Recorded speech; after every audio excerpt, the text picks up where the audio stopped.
Welcome to Bablu voice channel. प्यारे दोस्तों, खानदानी रवायात कैसे बनती है। शैला भाभी मछली बनाने में कमाल महारत रखती थी। जिसने उनके हाथ की बनी हुई मछली खाई उंगलियां चाटता रह गया और हमेशा याद रखा। आपा फरदौस एक दिन शैला के घर चली गईं ताकि वो भी उन जैसी मछली बनाना सीख लें।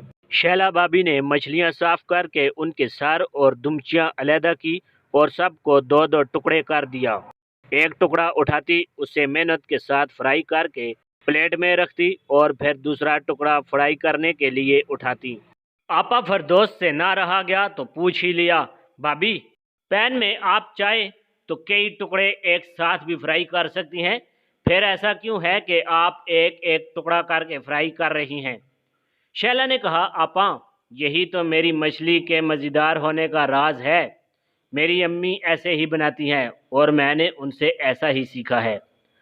आपा फरदौस के इसरार पर शैला ने अपनी अम्मी को फ़ोन करके मछली के एक एक टुकड़े को अलहदा अलहदा फ्राई करने का सबब पूछा तो उनकी अम्मी ने कहा, पुत्र यह हमारी ख़ानदानी रवायत का हिस्सा है। मैंने तेरी नानी से ऐसे सीखा था और हमेशा ऐसे ही बनाती हूँ तो मछली मज़ेदार बनती है।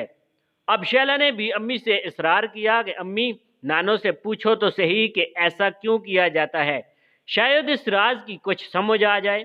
शैला की अम्मी ने अपनी अम्मी को फ़ोन करके उनसे मछलियां सर और दुमची काट कर दो दो टुकड़े करके हर टुकड़ा अलहदा अलहदा फ्राई करने का राज पूछा तो उन्होंने बताया, पुत्र हमने बड़ी गुर्बत में वक्त गुजारा था। हमारे घर में बस एक ही छोटा सा फ्राई पैन होता था। जब भी तेरा अब्बा मछली लाता तो मैं उस फ्राई पैन के हिसाब से मछलियों के दो दो टुकड़े करके एक एक टुकड़ा अलहदा अलहदा करके फ्राई किया करती थी।